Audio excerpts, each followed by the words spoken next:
You know that feeling that the world is more than just a little chaotic lately? That it's not just some temporary turbulence we're flying through? Well, you're not just imagining it. According to some of the world's leading thinkers, what we're experiencing is something much, much deeper, a fundamental change to the very ground beneath our feet. At the World Economic Forum in Davos, the former central banker Mark Carney, he came out and put a single powerful word to this feeling: rupture. Now, he argues that calling this a transition is actually pretty dangerous, because using the word rupture forces us to see the global system in a completely new light. So what does he actually mean by rupture? Well, think of it like this. This isn't just a bug that needs a simple patch or an update. Imagine the entire operating system we've relied on for decades. The one built on a predictable, rules-based world hasn't just frozen, it's crashed. The fundamental belief that it even works anymore, that's gone. Okay, so to really get our heads around this, let's first dig into the diagnosis itself. Let's explore what a rupture really means, especially when you put it up against that much safer, more comfortable idea of a simple transition. And this contrast you see here is absolutely key.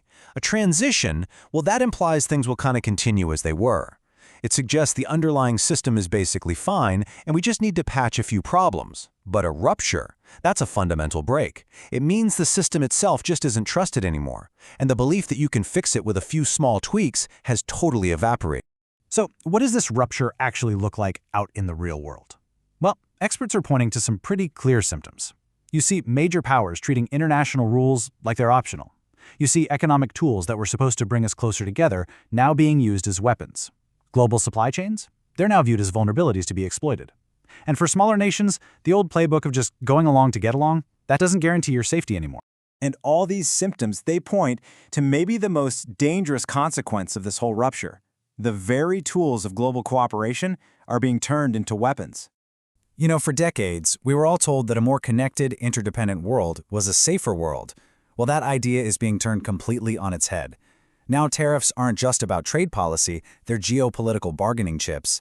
The world's hidden financial plumbing, all those payment systems that move money around, that's now being used to force people's hands. And those critical supply chains, they're now seen as choke points that can be squeezed at any moment. This weaponization of, well, everything forces a really tough question on countries and businesses all over the world. How do you tell the difference? Where is the line between a nation taking legitimate steps to protect itself versus using those exact same tools for outright economic coercion? It's a tough one.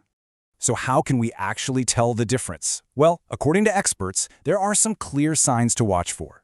A legitimate security policy, it's usually narrowly targeted for a limited time and it's justified transparently. But economic coercion, that's a different story. It's broad, it's vague, and it's often used to squeeze out concessions on totally unrelated issues, which just creates massive uncertainty for everyone. Okay, so if the old system is broken and its tools are being used as weapons, what's the solution? This can't be the end of the story, right? Let's take a look at the proposed strategic response for actually navigating this new reality. The core concept that's emerging is this really powerful idea, autonomy without fortresses. It's a strategy that's all about building resilience without falling into that dangerous trap of just isolating yourself from the world. And this distinction is so important. This isn't about every country trying to build walls and produce everything at home. That's fortress economics, and it just leads to scarcity and makes you more fragile in the long run. No, strategic autonomy is about having options, about having resilience. It's about getting rid of those dangerous choke points by working with trusted partners. The goal is to be stronger and more flexible, not poorer and more isolated. And the crucial point here, especially for nations that aren't superpowers, is that the path forward is through smart cooperation. We're not talking about rigid, old-school alliances. We're talking about flexible coalitions built for specific problems, like a group of countries getting together to buy critical minerals, or creating common tech standards so no one can be manipulated. It's about investing in shared stuff, like energy grids, to build real collective strength. But you know, none of these policies work without something bigger. It requires a fundamental shift in our mindset, a move away from just going through the motions and towards facing reality head-on.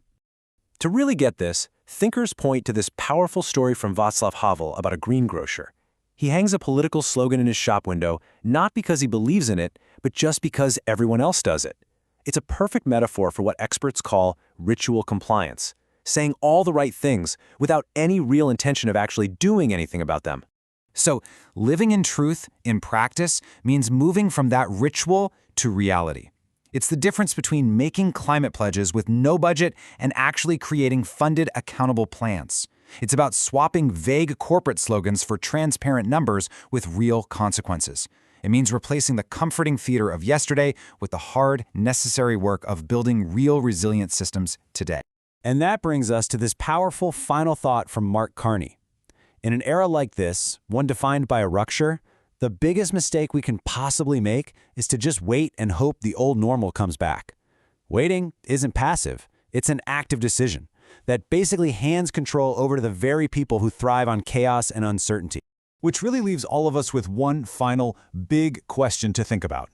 As we navigate this new fractured world, are we going to be content to just be spectators, watching it all unfold from the sidelines? Or are we going to choose to be builders and get to work shaping a future that's more resilient and a whole lot less fragile?